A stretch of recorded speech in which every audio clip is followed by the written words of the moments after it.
Bonjour, mesdames. Bonjour. Bon. Bonjour, messieurs. Y en a-tu?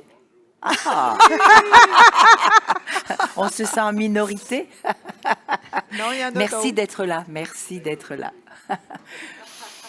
Alors, ce panel va parler des Policies, Prevention and Access, Driving a Sustainable Transformation in Women's Health.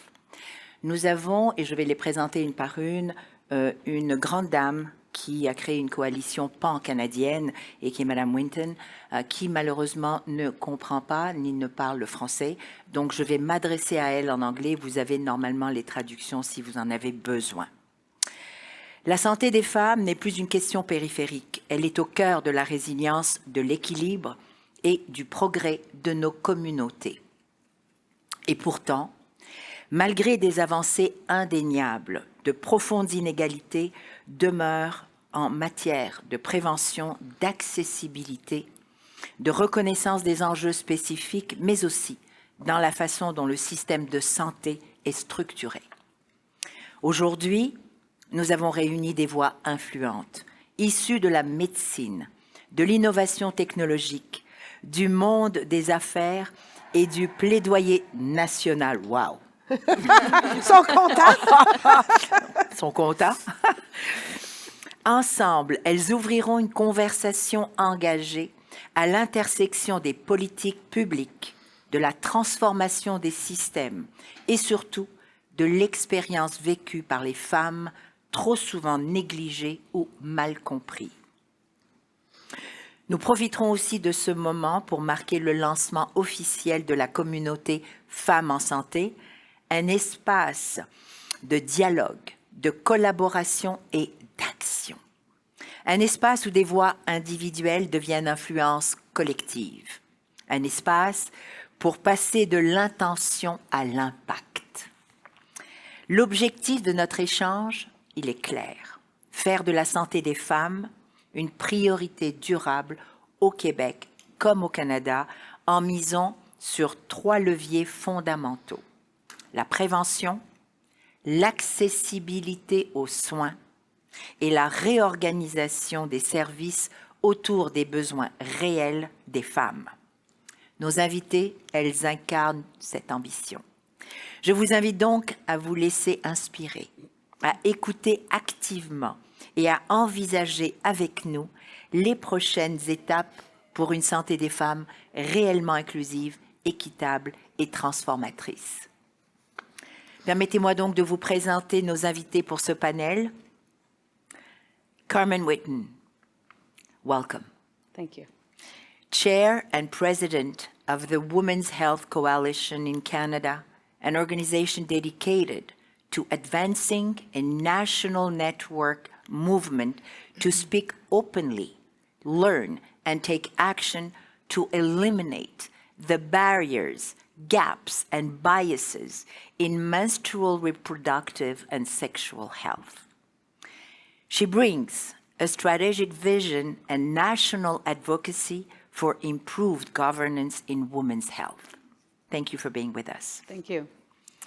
Dr Céline Bouchard, gynécologue à Québec, spécialisée en ménopause et en maladies vulvo-vaginales, professeure agrégée de clinique retraitée du département d'obstétrique gynécologique de l'Université Laval, elle est engagée dans la recherche sur la santé des femmes depuis de nombreuses années.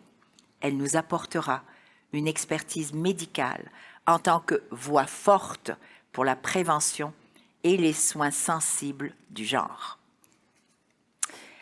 Marie-Chantal Côté. Elle est vice-présidente principale de la Sun Life Santé. Je veux vous voir. Elle veille à ce que l'organisation propose des solutions novatrices pour aider les Canadiens et Canadiennes à mieux naviguer dans le système de santé et à accéder à des soins plus abordables.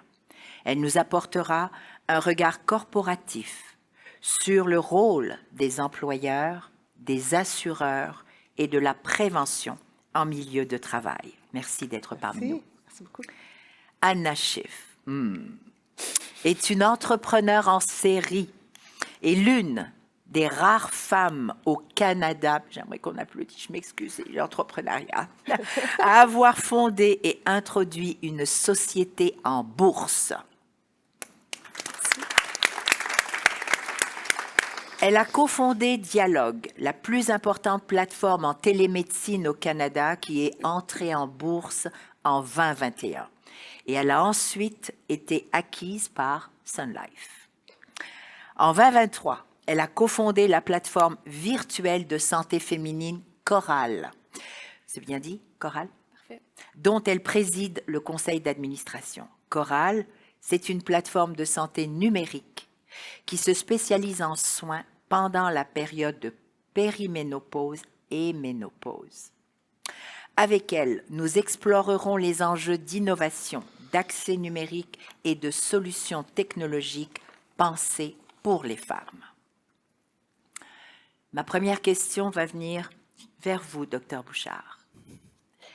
En tant que spécialiste reconnu de la santé des femmes, vous savez à quel point cette question reste trop souvent reléguée au second plan dans nos politiques publiques et nos systèmes de soins. Des enjeux comme la ménopause ou l'endométriose demeurent mal compris, sous-diagnostiqués, voire stigmatisés. À votre avis, quels leviers concrets devrions-nous mobiliser, qu'ils soient politiques, médicaux, corporatifs ou technologiques, pour replacer durablement la santé des femmes au cœur de la transformation de notre système de santé? Merci de cette question très élaborée.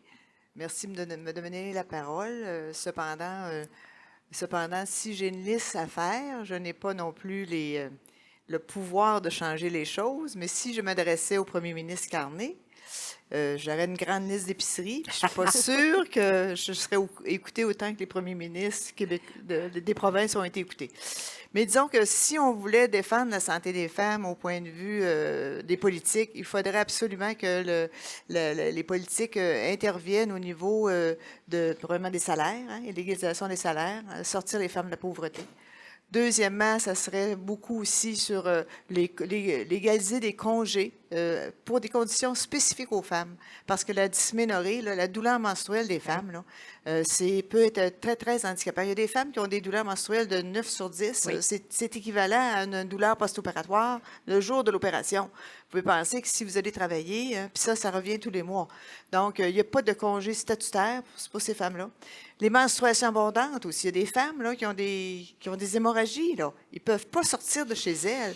Si vous travaillez en virtuel, c'est correct, mais si vous ne travaillez pas en virtuel, qu'est-ce que vous faites dans une industrie là, à travailler avec les autres? Donc, il n'y a rien qui protège ces femmes-là. Je demanderais aussi de subvenir à payer la contraception. C'est toutes les femmes qui assument ça. Je demanderais aussi au gouvernement de payer pour les serviettes sanitaires, les tampons, parce que c'est les femmes encore, c'est sur le dos des femmes, toutes ces choses-là. Il y a certaines municipalités, je pense, qui commencent à le faire. C'est oui, un début. Mais c'est un début. Après ça, je dirais que j'irais aussi dans le dépistage. Tu sais, j'étendrais la mammographie à des femmes en bas de 40 ans. J'organiserais des centres de dépistage pour le cancer du col. C'est-à-dire, au Québec particulièrement, on n'a rien d'organisé. C'est tout fait selon le bon vouloir du médecin. Et les médecins n'en font plus de dépistage. Hein? Pourquoi? Ils n'ont plus le temps de faire enlever des pantalons. Je pense que c'est complexe. Donc, les femmes arrivent à mon bureau, ça fait 5 ans qu'ils n'ont pas eu de dépistage. Donc, mais il faudrait avoir un dépistage organisé pour le cancer du col, parce que le cancer du col, comme Mme Fournier disait hier, c'est triste de perdre des femmes de 40 ans là, qui meurent d'un cancer qui se prévient là, par des maladies. Donc, c'est ce que je demanderais. Au niveau corporatif, je dirais au niveau des grandes entreprises, ce serait de faire de l'éducation aux femmes. Hein. Ils ont le devoir de faire l'éducation. Parce que la ménopause, vous savez qu'une femme sur 10 va quitter son emploi à la ménopause. Vous savez que selon la Menopause Foundation, la Fondation canadienne de ménopause, c'est une perte de 2,5 milliards de dollars par année. Économiquement. Économiquement. Parce que les femmes, ils ont une période d'anxiété et de dépression. Mais oui. Puis, c'est pas compris par les employeurs. Donc, il faut faire de l'éducation puis du soutien. Du soutien parce que ces femmes-là s'en vont.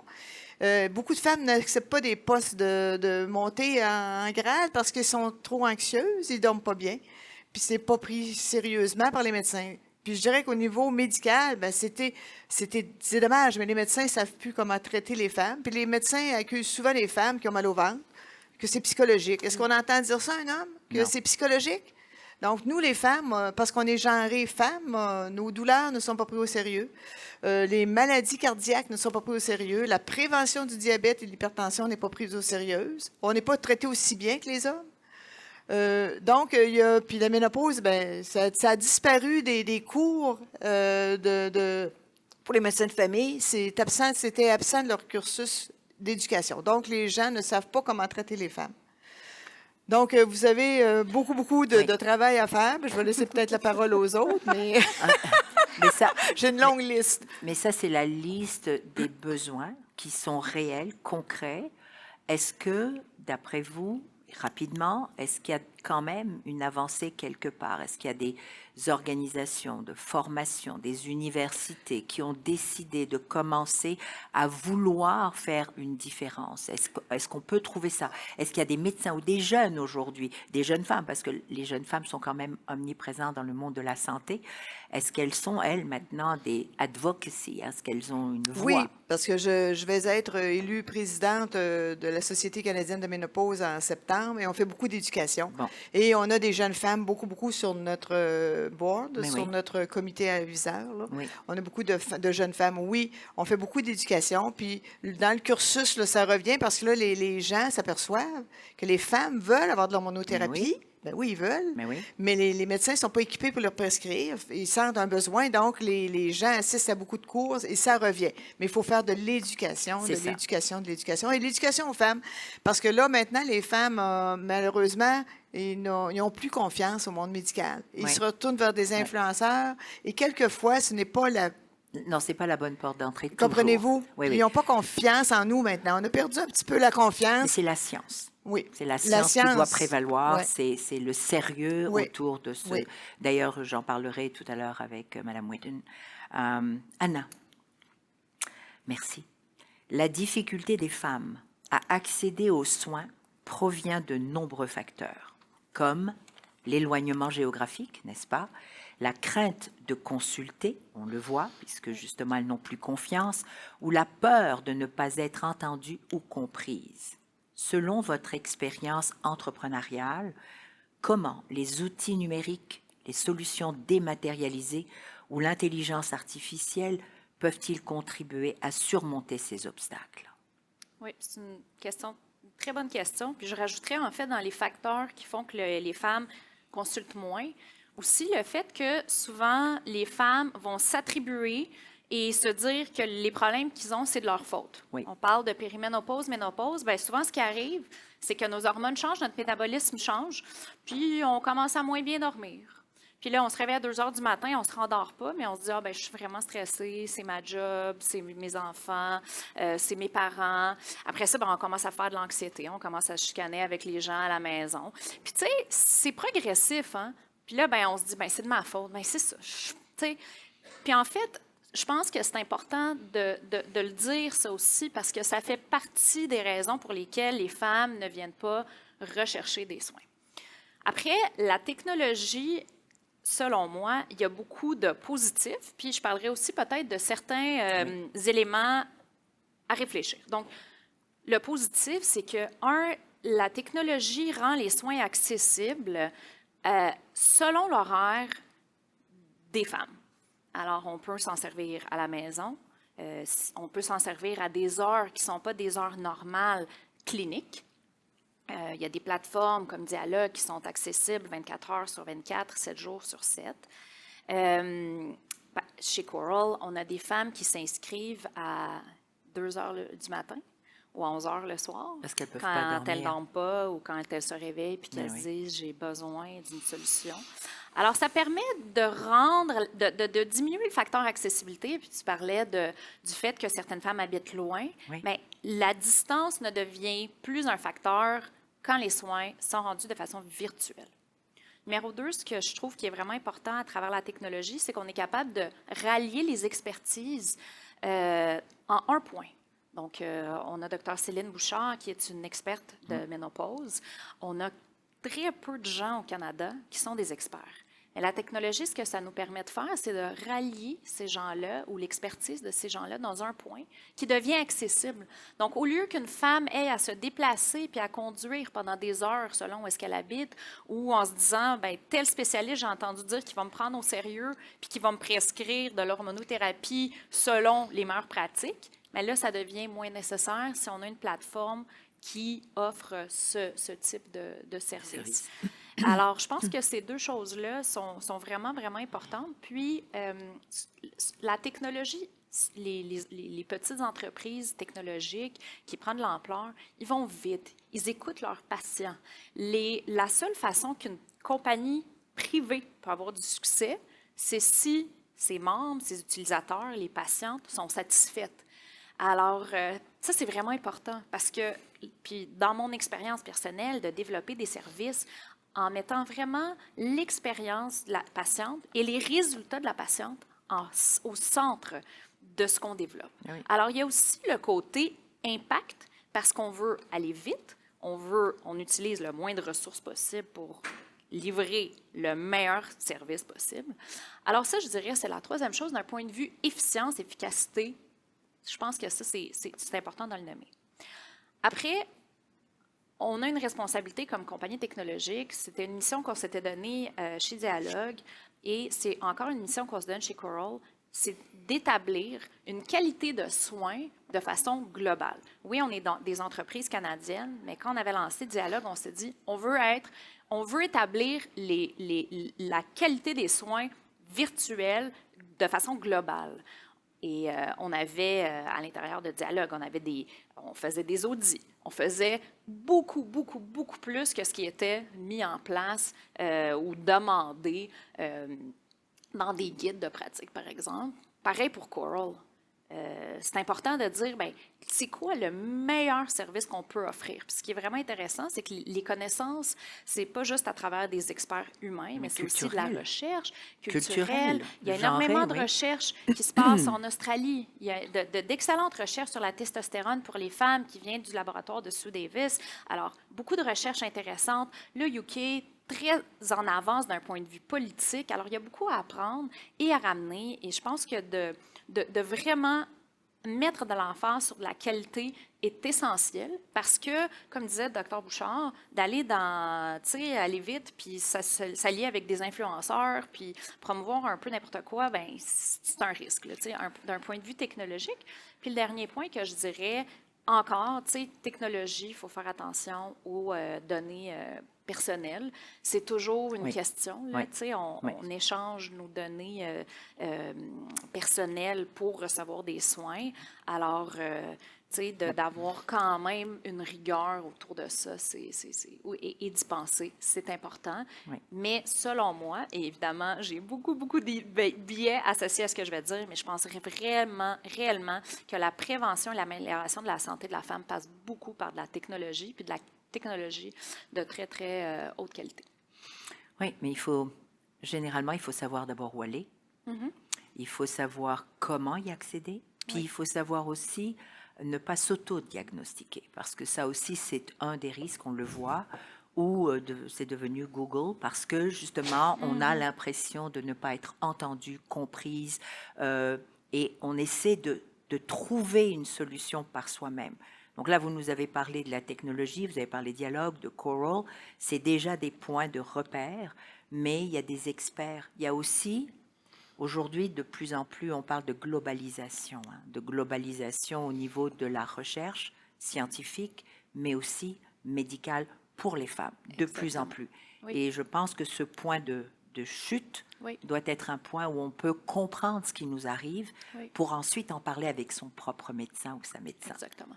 Et pour juste rajouter sur ce point-là, d'avoir des regroupements comme ce dont on discutait avant devient essentiel. Parce qu'il y a beaucoup de solutions. C'est pas tout ne se livre pas à travers une solution technologique ou une solution donnée, mais d'être capable de se référer, de mettre en valeur les entreprises locales crédibles Ouais. et quand même, ça Mais fait partie c'est important, de la c'est solution. pour ça que Femmes en santé, justement, va regrouper ce genre Oui. d'informations, autant au niveau des assureurs que de ce que les entrepreneurs peuvent faire. Parce que, et je fais une parenthèse, souvent les entreprises ne savent pas qu'elles ne veulent pas, mais elles ne savent pas. Donc, de savoir où se renseigner, comment, ne serait-ce que pour comment assurer si jamais demain matin, en tant qu'entrepreneur, je suis ou j'ai un employé clé ou pas, mais qui est atteint d'un cancer. Je fais quoi? J'assure comment? Je l'aide comment? Donc, Exact. Mrs. Whitten, you bring a pan-Canadian perspective on the specific health challenges women face. Too often, medical diagnosis and treatments fail to adequately consider hormonal factors leading to mismanagement, especially concerning menopause. For example, how do we explain that menopausal symptoms like mood disorders are frequently treated with antidepressants when these are actually natural, temporary hormonal imbalances? So I'm going to start today by admitting that I could be repeating some of what's already been said because I don't speak French.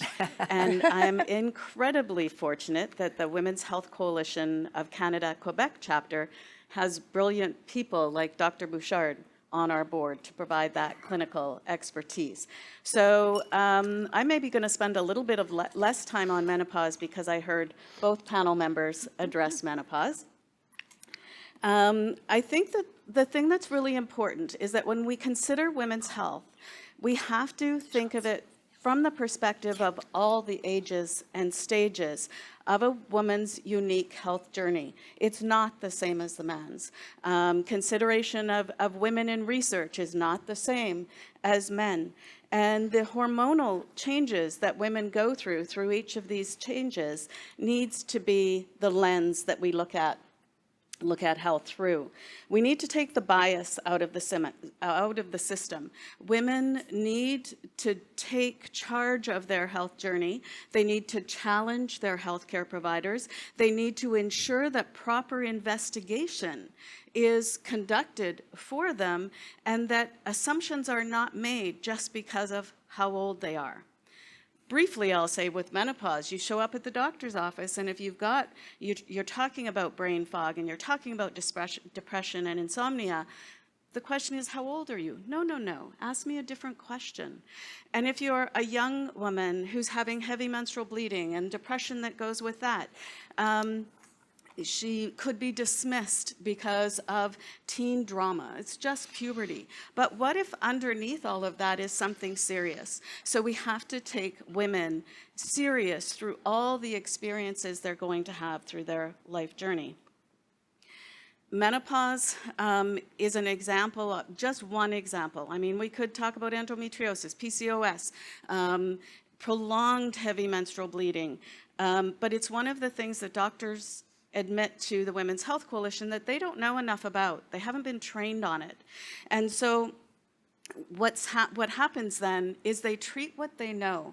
So if you're presenting with depression due to menopause or depression due to heavy menstrual bleeding or anemia, they're going to treat the depression with an antidepressant, but they may not get to the root cause. And so I think we need to take a pause on behalf of women in whatever stage they're at and really consider what the root cause could be, not just skim the surface.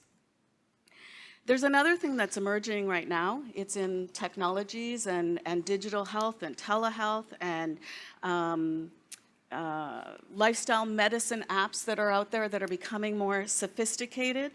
There's pharmacists and nurse practitioners and midwives that are becoming specialists in menopause. And so, but they're not easy to find. And the public health system isn't helping patients navigate those alternatives or those complements. And so we need to get better at that. One of the challenges, systemic challenges in that space, is that more often than not, some of the most innovative and progressive thinking health solutions, not only are they hard to find, very likely you're going to have to pay out of pocket if you don't have private health insurance to cover them. So I'm grateful to have, a colleague from Sun Life who can bring some insights to how we can make change in that regard. The other thing is, again, I'll come back to, women need to own their health journey. They need to educate themselves. And I'm not talking about Dr. Google. And I'm not talking about social media influencers. They need to go to patient associations. They need to look at sites like the SOGC site. They need to get real evidence-based information so that they can be the leader of their treatment team through all the very unique experiences they're going to have as individual women. Thank you so much. So if I have, and I will do it in French if you don't mind, c'est ce que Madame Whitten dit, c'est que il dépend de nous. It's about us. Oui, on doit prendre en charge notre propre santé, nos propres questionnements, mais aussi éduquer, entre guillemets, nos professionnels en leur disant « Voici telle association, tel regroupement qui dit cela, pourriez-vous y regarder avec moi ?» Donc, c'est un ensemble éducatif qui doit se faire, mais à partir de sa propre volonté en tant que femme, quand on sait que quelque chose ne va pas et que ce n'est pas juste dans la tête, que c'est réellement physiologique, métabolique et médical. Thank you. Madame Côté, les femmes sont souvent marginalisées sur le marché du travail.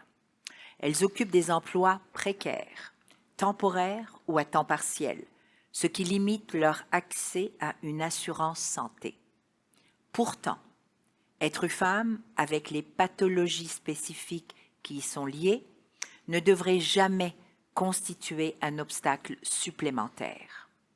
Selon votre expérience dans le domaine des assurances, quelles stratégies se sont révélées efficaces pour garantir un accès équitable aux soins de santé féminines, notamment pour les femmes marginalisées, issues des minorités culturelles ou vivant dans les régions éloignées auprès des services de santé?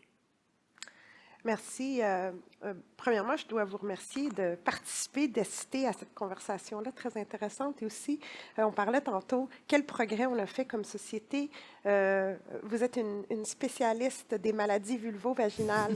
Et j'ai trouvé ça vraiment chouette qu'on nomme les choses. Parce que moi, dans mon passé, si je reviens 10-15 ans en arrière, je ne suis pas sûre que j'aurais entendu « Ah, ça, c'est une spécialiste des maladies vulvo-vaginales. » Pourtant, c'est exactement ce dont on parle.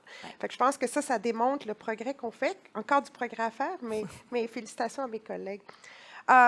Donc, peut-être je vais commencer par une question que les gens se posent souvent quand on jase de ça, c'est est-ce que l'employeur a un rôle à jouer dans cette dynamique-là et pourquoi? Pourquoi on pense que oui et si oui, comment? J'aimerais juste commencer par introduire 3 choses. Premièrement, moi, quand j'ai commencé dans mon rôle il y a quelques années, je voulais essayer de comprendre pourquoi les employeurs offraient des garanties collectives. Puis les garanties collectives, juste pour rendre ça très simple, c'est les plans d'assurance médicale, dentaire, vision, pharmacie, etc. que vous avez. Puis je me suis dit, c'est-tu une affaire de rétention d'employés, d'attraction de talent? Tu sais, c'est-tu une affaire, moi, je veux avoir les meilleurs employés, fait que je vais faire quelque chose de le fun? C'est-tu, moi, je veux réduire l'absentéisme, etc.? Mais non, la raison numéro 1, c'est parce que les employeurs veulent avoir des employés plus en santé. C'était la raison numéro 1, puis je leur ai donné tous les autres choix, là, fait qu'il y avait un choix de répondre quelque chose de... Fait que premièrement, les employeurs, là, vraiment, veulent que les employés soient plus en santé. Deuxièmement, on s'est dit... Est-ce que les employés veulent que leurs employeurs se mêlent de ça? Ou la réponse, c'est oui. Vraiment. Au contraire, les employés trouvent que les employeurs, c'est une source d'information, une source de ressources, une source de solutions importante. Il y a une donnée qui dit que 60% des travailleurs refuseraient une offre d'un employeur qui ne valorise pas la diversité, incluant la diversité dans la santé. Donc, non seulement c'est important que mon employeur ait un rôle à jouer dans ma santé, mais en plus, je veux qu'ils comprennent que mes besoins ne sont pas les mêmes que ceux et celles de tout le monde. Puis troisièmement, on a fait de la recherche récemment qui a montré que les femmes sont en général moins satisfaites avec leur plan collectif et les groupes sous-représentés aussi. Fait que là, si on est une femme qui fait partie d'un groupe sous-représenté, ah, mais là, on est doublement moins satisfait. Fait que ça, c'est 3 choses importantes pour situer un peu le rôle de l'employeur là-dedans. Ceci étant dit, qu'est-ce qu'on fait quand on est un employeur? La chose numéro 1 qu'on suggère, c'est de bien comprendre sa population. Ça fait un peu technique de dire sa population, mais sa gang. C'est quoi ma gang qui travaille avec moi? Moi, Marie-Chantal Côté, comme employée de Sun Life, je suis une femme cisgenre. J'ai une conjointe, fait que déjà, mon parcours reproductif n'est pas le même. Moi, je peux dire qu'à chaque fois que je vais faire des tests, on me dit toujours, est-ce qu'il y a une chance que vous êtes enceinte? Non. Est-ce que vous prenez des contraceptifs? Non. Non. Êtes-vous sûr? Ça, je suis très sûre.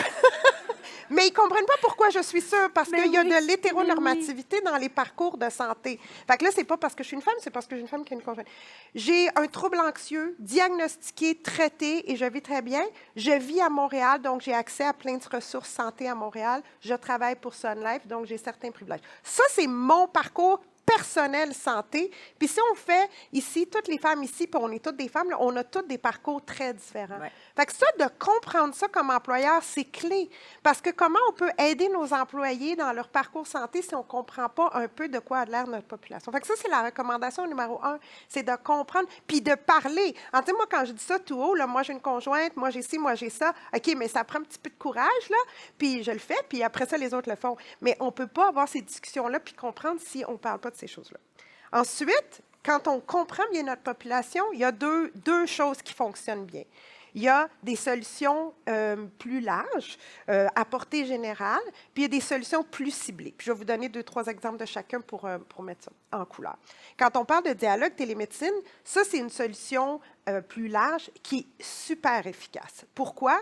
En particulier à cause du stigma. Anna t'a donné plein de super raisons. Une des choses, là, honnêtement, tantôt, on faisait une petite blague là, sur les maladies vulvo-vaginales, mais c'est encore stigmatisé de dire, moi, j'ai des menstruations très abondantes, je dois changer ma serviette sanitaire plusieurs fois par an. C'est pas tout le monde qui est capable de dire ça tout facilement. Bien, avec des plateformes de télémédecine, ça facilite parce que le triage se fait de façon numérique. Fait que déjà, je suis un peu mal à l'aise, mais je clique sur 2-3 affaires, puis oh, là, je parle à une infirmière. Déjà, ça crée un petit peu de confiance, puis tout ça. Fait que, puis, deuxièmement, bien, les choses comme la télémédecine, ça couvre partout au Canada, hein, parce que des fois, il y a moins d'accès à des ressources, à toutes sortes d'heures, etc. Donc, ça, c'est une des choses qui est très intéressante. On peut aussi parler, quand on est des fournisseurs, s'assurer qu'ils ont du personnel qui vient de groupes sous-représentés. C'est sous-entendu que moi, si je suis une femme two-spirited qui est sur une réserve autochtone et que j'ai l'opportunité de parler de santé mentale avec quelqu'un qui est spécialisé avec la culture autochtone, cette personne-là va comprendre mon trauma sans que j'ai à l'expliquer, etc. Donc ça, c'est les solutions plus larges qui peuvent être utiles pour tout le monde, pour nos besoins spécifiques. Puis il y a des solutions très, très ciblées. Je vais vous parler d'affirmation de genre et de famille plus. La couverture d'affirmation de genre, ce que ça fait, c'est que ça supporte les gens qui ont une transition de genre. Les provinces couvrent ça au niveau public, mais il y a certaines choses qui ne sont pas couvertes. Donc, comme employeur, quand on offre ça, premièrement, on réussit à appuyer les gens qui en ont besoin, mais on envoie un message très clair par rapport à l'importance de la diversité dans notre organisation. La couverture de Famille Plus, on a beaucoup évolué comme société. Avant, dans les garanties collectives, on offrait la couverture de traitement de fertilité pour ceux qui le choisissaient, mais ça incluait la fertilité. Puis là, j'ai eu un client, un monsieur, un homme cisgenre, qui est en couple avec un autre homme cisgenre, qui m'a dit, moi, j'ai une couverture de fertilité, mais ce n'est pas très utile pour moi avec mon conjoint. Donc, on a accru ça pour avoir en plus mère porteuse, adoption, etc. Donc, ça, c'est une autre façon qu'on appuie les femmes. Par contre, par exemple, dans leur parcours reproductif, sachant qu'il y a plus qu'une façon d'avoir une famille et que donc, si on offre une famille plus, bien là, on peut encore appuyer les femmes. Donc, des solutions ciblées pour des besoins spécifiques, puis des solutions plus larges. Mais je reviens au point numéro 1, comprendre quelle est notre population. Rapidement, on s'adresse aussi à des petites et moyennes entreprises qui n'ont peut-être pas toujours les ressources humaines et financières pour se permettre justement d'avoir accès à ce genre d'analyse. On est d'accord. Donc, comment on peut s'adresser qu'est-ce qu'elles peuvent faire, ces entreprises ou ces entrepreneurs-là, pour essayer d'être mieux outillés Oui. quant à, justement, l'engagement sur la santé de leurs employés. Je vais répondre.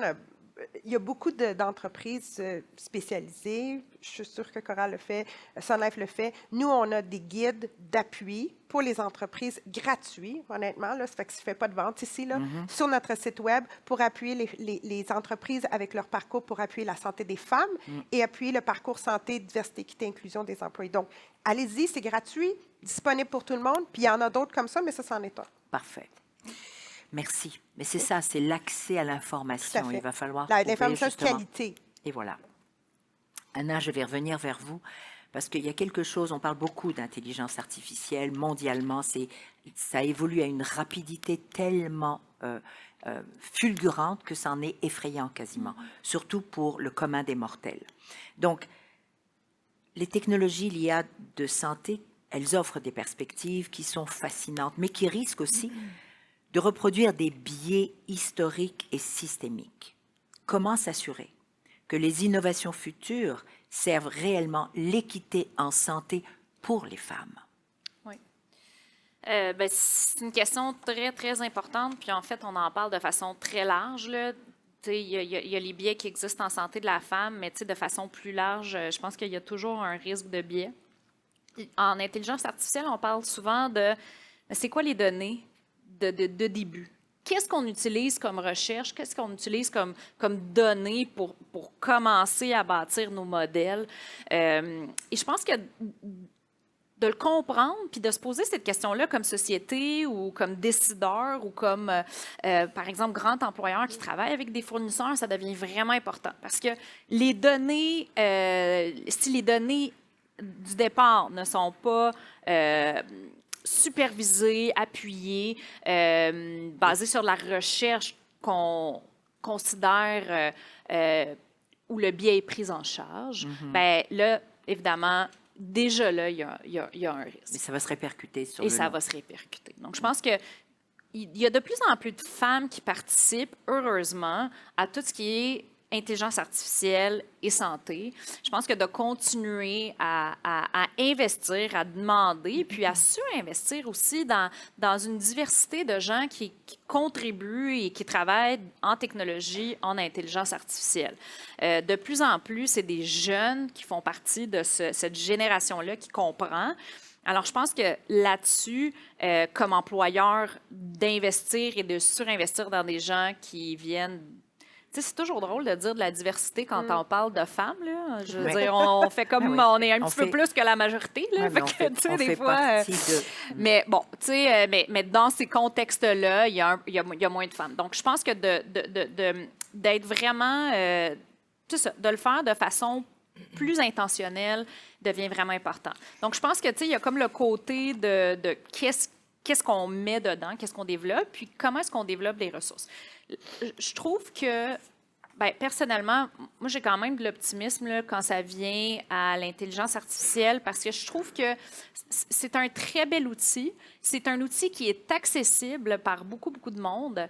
Et donc, bien, j'ose espérer qu'il va aussi avoir des gens qui viennent de la diversité qui vont se prononcer quand ils voient des biais apparaître et que ça va être facile à les entendre parce qu'on a des réseaux sociaux, qu'on a des plateformes qui nous permettent de s'exprimer. Alors, bon, évidemment, j'ai ce biais-là en me disant que certains des biais vont émerger de par le fait qu'on a plus d'utilisateurs de cette technologie-là qui testent les produits.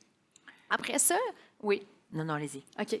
Après ça, ben, je pense aussi que une fois qu'un outil spécialisé qui utilise la technologie ou l'intelligence artificielle est accessible, je pense qu'il est vraiment important qu'on le déploie de façon progressive et qu'on inclue les gens pour qui c'est développé. Alors, pas juste des testeurs, mais des gens avec des vrais besoins. Alors, bon, si je prends l'exemple santé de la femme est spécialement adressée, exemple, à la période de ménopause où on parlait de PCOS, endométriose plus tôt, bien, de s'assurer qu'on rend les technologies accessibles à des gens qui ont des vrais besoins et qui pourront commenter Est-ce que c'est utile? Est-ce que c'est pas utile? Et encore une fois, je reviens au point que je faisais tout à l'heure, mais de rester proche de nos utilisateurs, ça devient tellement important parce que c'est eux qui vont nous guider Mais bien dans sûr. un bon déploiement, dans un bon développement.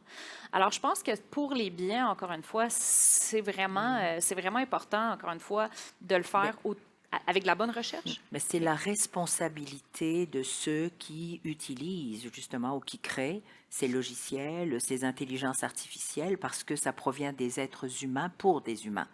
Donc il doit y avoir une éthique et une gouvernance autour de ça qui est extrêmement forte et responsable.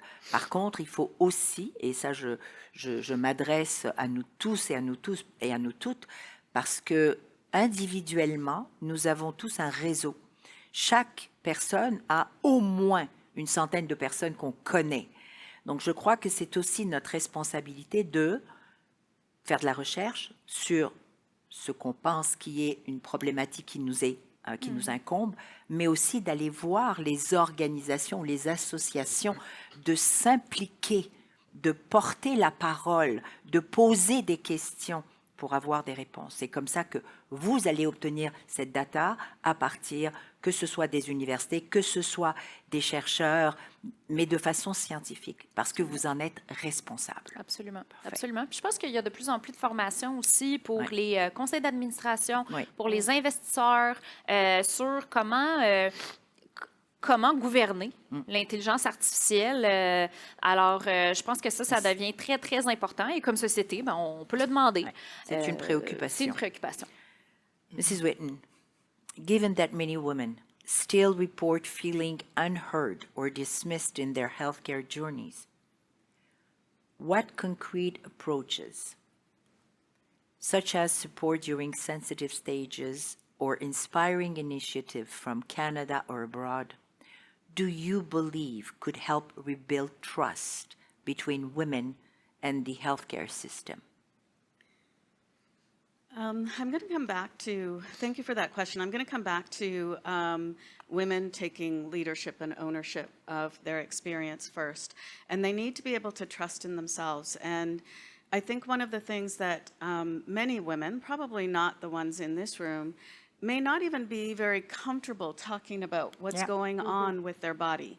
And as we welcome more new Canadians or people who are unattached to a healthcare provider, the things that they need to be comfortable examining within themselves and then being able to talk about wherever they can access the system is critically important. And so we can call that self-advocacy, but it really is women taking control. And so we put a lot of onus on doctors and saying, you know, you need to help me. But if it doesn't start with helping myself and telling the real story, as uncomfortable as it may be, how can you expect then your healthcare provider to go deep with you if you're not even comfortable going deep with yourself? And so, again, I will say women can turn to patient associations and advocacy organizations to get some of those tools. Again, not Dr. Google, but those resources are out there for women to trust in themselves. And the reality is when they have more confidence in what they know about themselves, they will have more confidence and trust in the next step, which is letting their healthcare provider take them through the system that is available to them. So I think trust is kind of a two-way street. Women need to go in with a better foundation of what's going on with them. So that's the self-advocacy piece. And on a broader level, elevation of women's health today is almost like a feminist movement, a renaissance, if you will, that will demand that women are treated more equitably in the health system, all systems. But it's not going to happen overnight. The system that we have today has been allowed to just evolve organically, literally over centuries, but definitely formally over decades in terms of Canada's health system.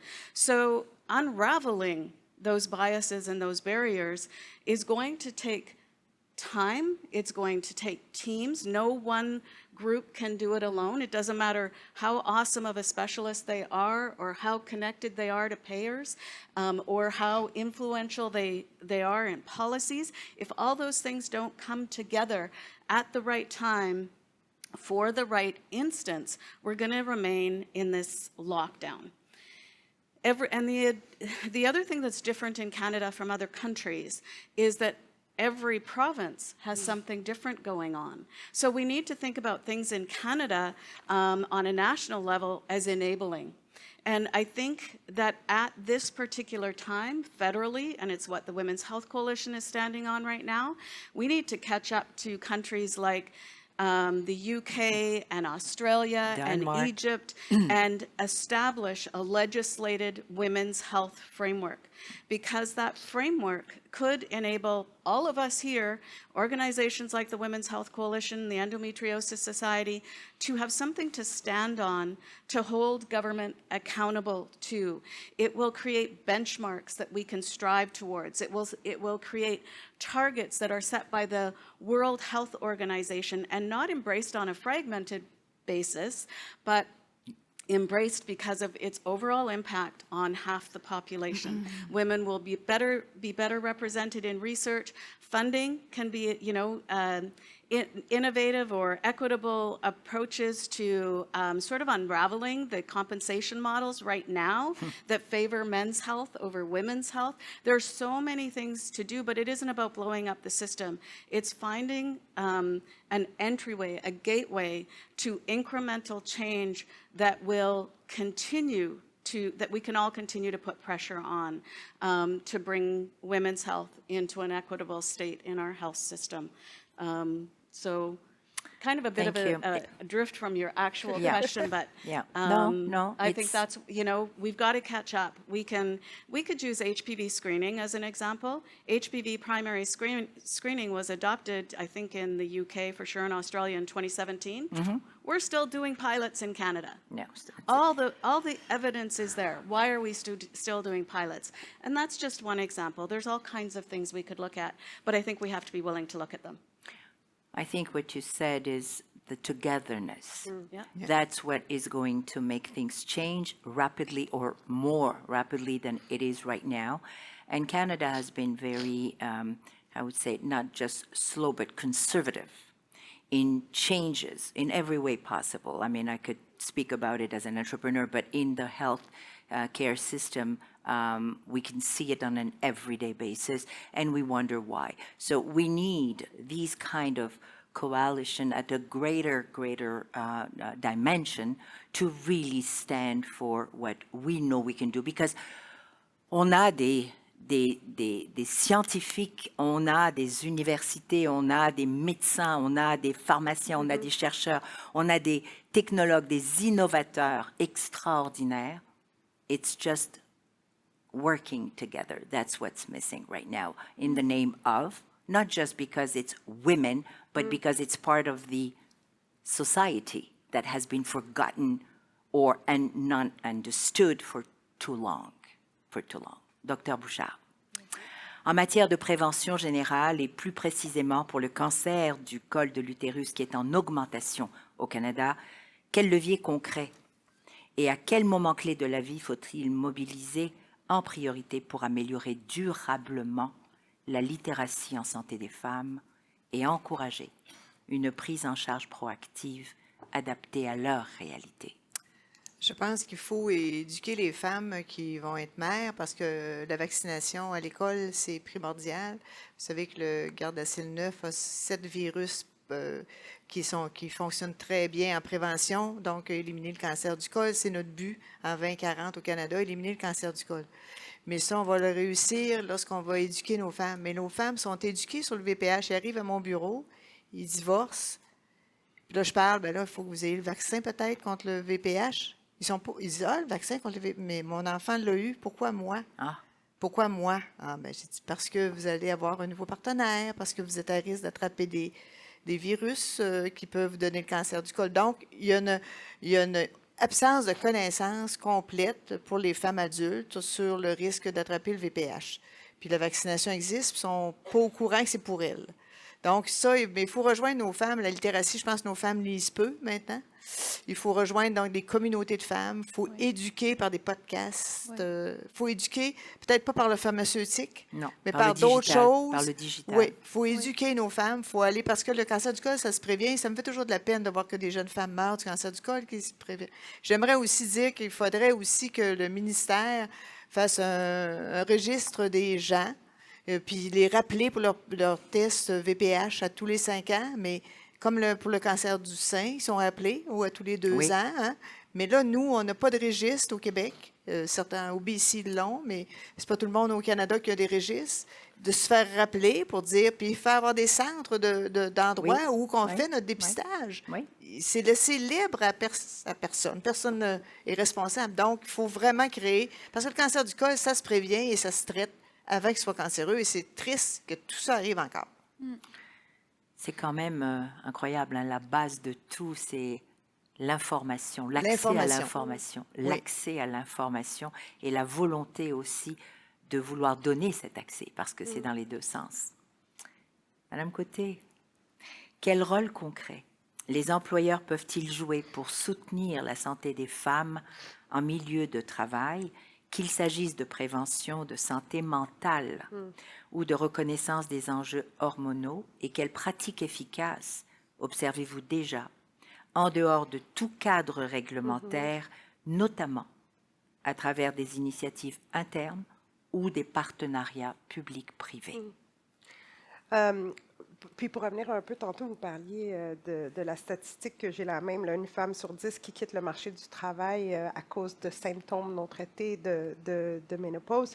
On sait aussi qu'il y a à peu près 5 millions de femmes au Canada qui ont 40 ans et plus et qui sont dans le monde du travail, là, actives au travail. 5 millions de femmes aujourd'hui au Canada qui ont l'âge de préménopause, ménopause. Donc, c'est beaucoup de femmes. Tu sais, si on dit qu'il y en a une sur 10 là-dedans là, qui va probablement décider de ne pas aller travailler ailleurs, là, de se retirer du monde du travail. Puis quand on pense un peu à cet âge-là, on pense un peu d'où on est dans notre carrière, c'est aussi, tu sais, on veut avoir plus de femmes sur des conseils d'administration, on veut avoir plus de femmes dans des postes très élevés, mais on s'entend que c'est à peu près à cet âge-là qu'on commence à y Absolument. accéder. Là. Fait que c'est un peu vraiment un paradigme hyper compliqué. Donc, c'est vraiment important que les employeurs y portent attention. C'est absolument inacceptable comme société qu'on laisse des femmes quitter le monde du travail. Puis c'est pas parce que ça leur tente plus, là, parce que chacun fait ce qu'il veut dans la vie, mais c'est parce qu'elles ne se sont pas capables, leurs symptômes sont tellement forts, physiques, mentales, etc., qu'elles ne se sentent pas capables de performer leurs fonctions de tous les jours. Donc, ceci étant dit, la première chose que les entreprises doivent faire, c'est un peu la même chose qu'on parlait tout à l'heure, c'est vraiment par rapport au stigma. Je pense, puis en plus, quand on parle de troubles de santé mentale, là, on a C'est deux cela. stigmas. Puis là, quand on parle, mettons, d'une femme lesbienne, Oui. autochtone, qui a des troubles de santé mentale et qui est en préménopause, là, on a beaucoup de choses toutes stigmatisées, une par-dessus l'autre. totalement. Mais on s'entend comme société, même dans le monde du travail, on n'a pas nommé les menstruations comme des menstruations jusqu'à quelques années. Ah, ça, c'est des problèmes de santé de femme. On n'osait même pas nommer le mot « j'ai mes menstruations ». Il y a des femmes, on a fait un sondage, puis il y a, je pense, une femme sur 3 qui dit qu'elle ment à son employeur ou son gestionnaire sur certaines de ses absences reliées à des problèmes de menstruation parce qu'elle n'ose pas dire tout haut qu'est-ce qui se passe. Fait que, comment on peut, tu sais, quand on disait tantôt le manque d'information, Démystifier. comment on peut partager de l'information si je dis, oh, j'ai un problème, je dois m'absenter, c'est un problème de santé physique versus, moi, j'ai des menstruations très abondantes, moi, j'ai la préménopause. Ah, tu as la préménopause, est-ce que tu sais qu'on a des solutions disponibles?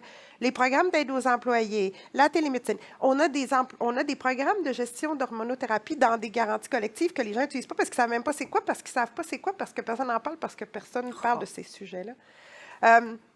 Les employeurs, nous, on a eu notre président de Sun Life. Pendant la pandémie, il y avait des Ask Me Anything, puis il invitait différents gestionnaires pour des leaders d'entreprise pour parler de plein de sujets. Il a invité la PDG de la compagnie Knix, K-N-I-X.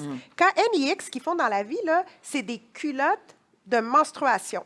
C'est-à-dire des culottes, des sous-vêtements qui ont une belle couverture là, pour pouvoir gérer ça. C'est pour les femmes qui ont des menstruations. Ah bon, je vous vois, vous savez c'est quoi. Mais honnêtement, là, toute la Sun Life a parlé du fait que notre PDG, Jacques Goulet, à ce moment-là, un monsieur a fait venir une femme pour parler de culottes de menstruation. C'était je vois ma gang de Sun Life, là, c'était un des sujets qui était le plus hot de toutes les PDG qui sont venus. Mais ça l'a vraiment déstigmatisé. Ça veut dire, nous autres, à Sun Life, là, on peut parler de menstruation et de culottes de menstruation. Fait que ça, c'est la première chose. Honnêtement, il y a beau avoir plein de solutions, mais si on n'en parle pas, là. Fait que ça, c'est la première chose. Déstigmatiser, puis ça, c'est le tone from the top. Si tout le monde en parle, tout le monde en parle. Top down. Top down. Toujours. Puis là, bien sûr, c'est avoir les L'exemple. solutions. Ça veut dire pas être sûr, tu sais, mettons, on met tous des gens du pareil qui parlent des solutions. Inclure les gens des communautés, inclure les femmes, inclure des gens puis développer les solutions, puis pas hésiter à investir dans ça, puis ensuite communiquer. Hein. Répéter. J'ai lancé tel produit il y a 3 ans, tout le monde a dit non. Il y a 3 ans, le monde était en train de penser à d'autres choses. On rappelle, puis on rappelle just in time. C'est pour ça que la technologie est vraiment cool, parce qu'on peut utiliser des messages pour rappeler aux gens ce qui est disponible selon leurs besoins. Fait que communiquer, avoir des super bonnes solutions pour les besoins, comprendre sa population, mais surtout les enjeux stigmatisés, ça commence par la conversation, parce qu'on ne peut pas parler, on ne peut pas rappeler au monde ce qu'il y a si on ne parle pas de ce que c'est. Puis si on nomme pas les choses, on ne sait pas ce qu'elles sont. Fait que déstigmatiser, appeler les choses, ce sont des maladies vulvo-vaginales, puis c'est rien d'autre.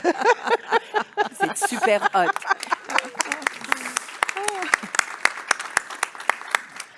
Mesdames et messieurs, nous arrivons à la fin de notre temps alloué pour ce panel. J'espère que vous avez appris certaines choses, apprécié d'autres, compris aussi que ce n'est jamais unidirectionnel, mais bidirectionnel. Donc, on est autant responsable de notre santé, de notre voix, mais qu'on doit le faire de façon collective, structurée et sérieuse, très sérieuse, parce qu'on est responsable aussi de nos enfants, de nos jeunes filles, de nos jeunes hommes aussi, de les éduquer au fait que les femmes vont avoir des symptômes ou des différences qui sont importantes et qu'il faut les comprendre et les respecter. C'est surtout une question de respect de la différence, et je reviendrai tout le temps là-dessus.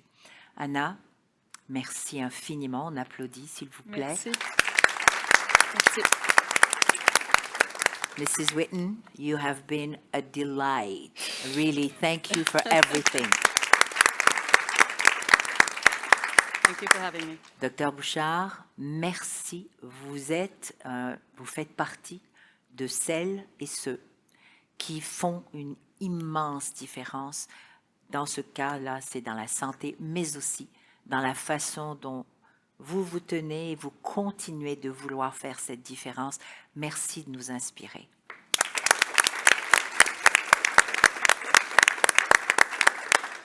Madame Côté, wow. Merci. Merci pour la voix, merci pour la vulnérabilité, merci pour la clarté des propos et surtout, n'arrêtez jamais de faire cette différence parce que c'est ce dont on a toutes et tous besoin. Bravo et bonne réussite. Thank you.